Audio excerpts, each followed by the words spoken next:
Hello everyone, and welcome to the first official episode of the Esoteric Light of Man podcast. Today we're going to be talking about angels. This is episode 1 of a 3-part episode series. Angel is just a term, not a rank. It comes from the Greek word angelos, which means messenger. I think I pronounced that right, but I could be wrong. If I didn't pronounce it correctly, I am sorry, my Greek is not the best. There are really 9 different types of heavenly beings, each separated into 3 groups. Each group is made up of 3 individual classes. Group 1 is directly below God. This group is made up of the seraphim, the cherubim, and the oraphim, in this order. Seraphim comes from the Hebrew word saraph, which means to burn or the burning ones. This is because they look like they are on fire and made of shining metal. From what I could find in my research for this episode, they only appear in the Bible once, and that is in Isaiah chapter 6, verses 2 through 7, where it is said that they sing around the throne of God, singing, "Holy, holy, holy is the Lord of hosts. The whole earth is full of his glory."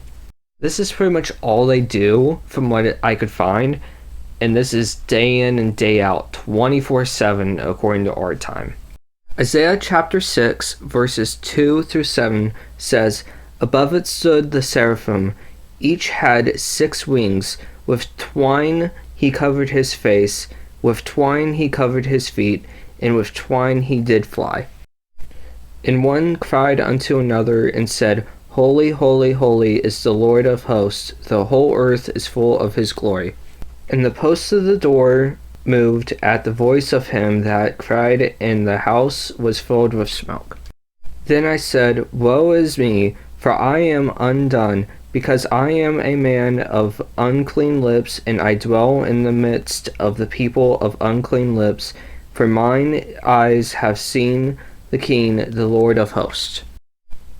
Then flew one of the seraphim unto me, having a live coal in his hand, which he had taken with the tongues from off the altar.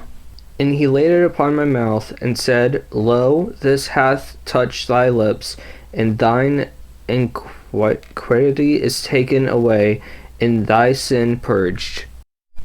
The seraphim used 2 of their wings for flight, 2 to cover their body and faces, and 2 to cover their feet. They have to cover themselves in front of God.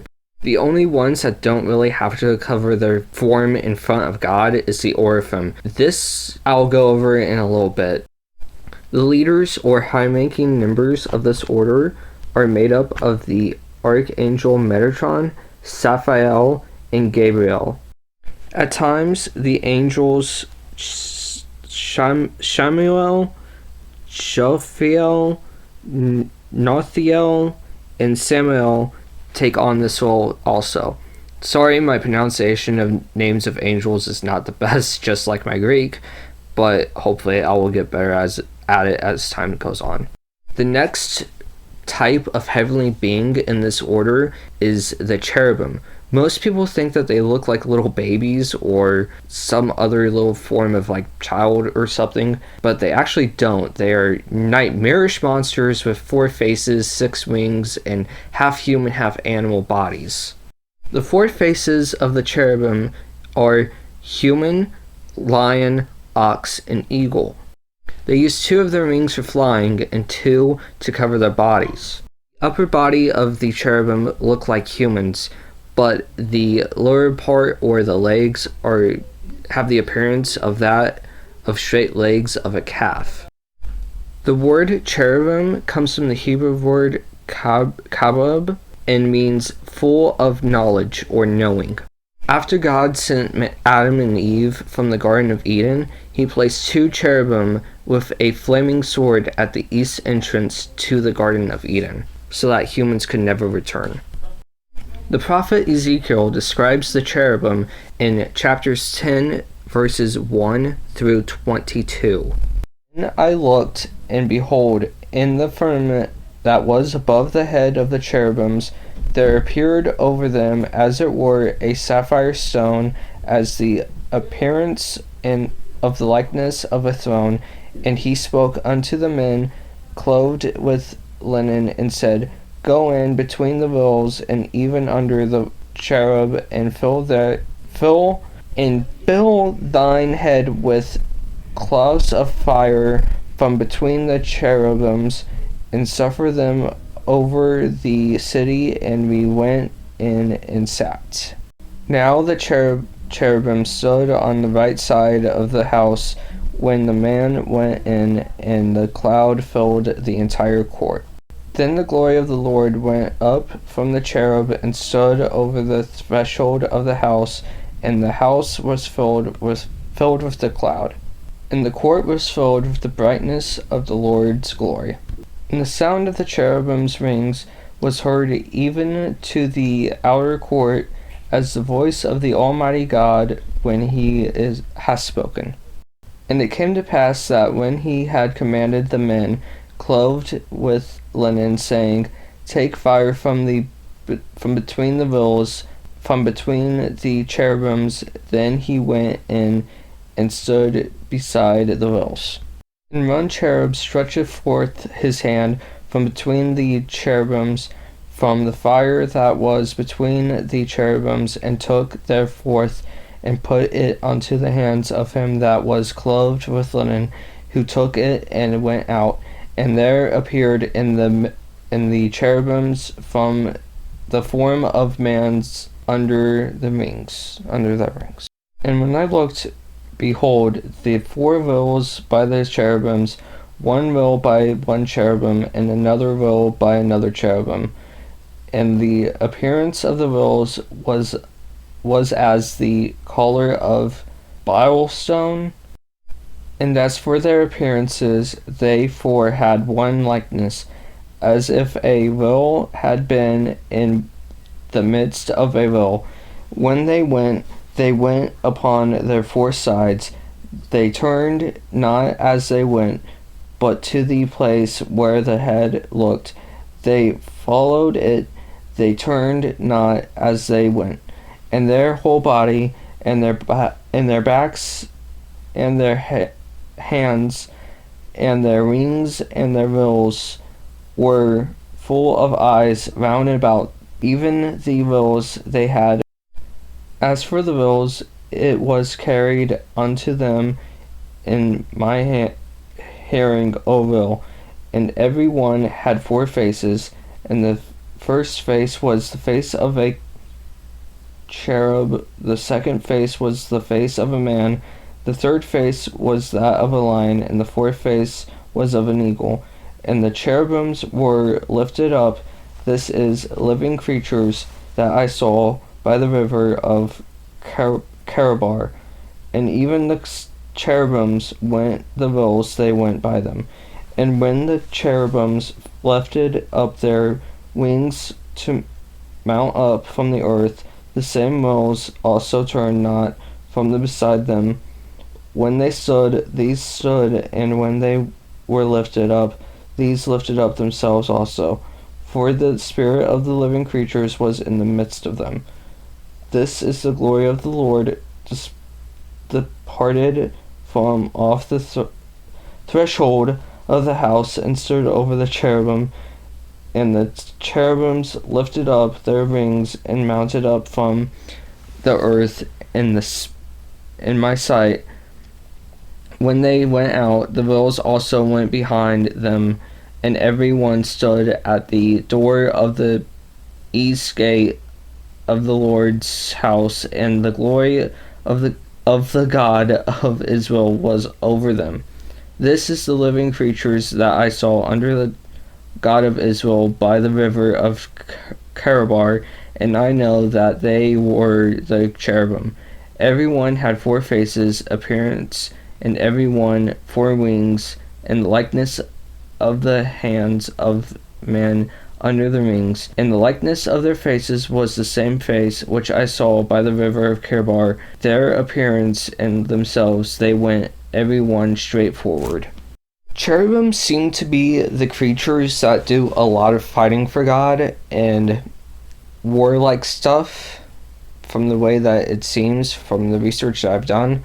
There are also 2 of them on the mercy seat of the Ark of the Covenant, which is where God would supposedly sit in the Holy of Holies in the temple between the time of the exodus of the Hebrews out of Egypt and the building of the temple by King Solomon, until the Ark of the Covenant was eventually taken and ended up who knows where. The seraphim don't do a whole lot of fighting, if any, but the cherubim do. So I don't know if it's like one's kind of like a advisor or something along that ends, and then of course the other is the warrior and the general and that sort of thing. It is said that the cherubim kind of serve over the sun, the moon, and the stars as kind of like intermediaries between that realm and God himself. They also keep records and help people learn knowledge and divine wisdom. They are the teachers of lower angels that come beneath them in the hierarchy. The leaders are Raphael, Gabriel, Ophiel, and Rechiel, Jophiel, Kelbiel, Uriel, Zephiel also take on the roles of cherubim at times.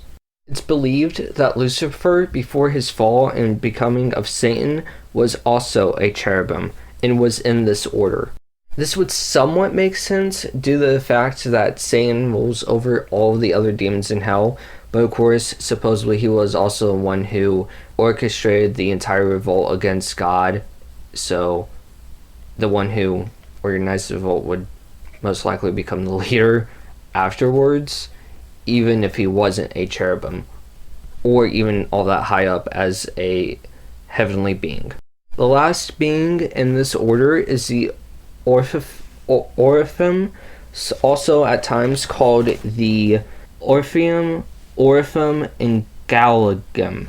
At times they're also simply just called the thrones, or the wills, which is the other thing that Ezekiel saw in his vision. Just known about them. In fact, a lot of people actually think that they're not even heavenly beings, but they're just part of God's chariot that Ezekiel saw, and that he wasn't able to see the rest of it just due to the fact that he was in the presence of God. Another thing is that the reason why people think this is because it's not said that they have to shield themselves in front of God, unlike the other beings. Even the higher up beings, such as the seraphim and the cherubim.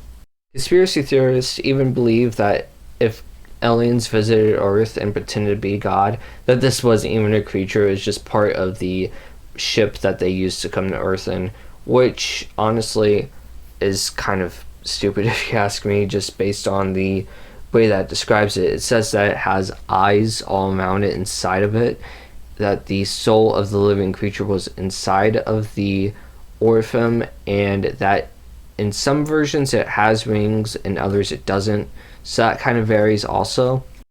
Some people even think that they're just part of the the cherubim, but are a separate part that is still part of it, just not connected to the body itself. And this is the reason why they move at the same time and in the same direction as the cherubim. Other ideas and thoughts on this is that they move at the same time and at the same direction, and all that is because they are right directly below the cherubim, so they are still kind of under them in a way. In the Book of Enoch, which is non-canon in Christianity, at least in most places, the only place I can think of that is in Ethiopia, they are said to be angels of justice, and at times they advise God. They are peaceful, calm, and warming. That they calmed down Enoch when he was kind of freaking out when he went to heaven and saw God and everything. Angels that take on these roles or are in this order is Jophiel, who seems to be taking on a lot, Orphiel, Raziel, Zaphiel, and that's really about it. These are the leaders of this group.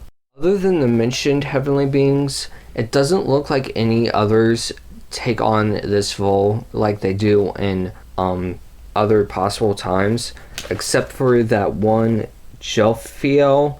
I know I'm not pronouncing that right, but it's spelled Jophiel. And that is the first group of the heavenly hierarchy, also known as the criers of angels, or the crier of angels.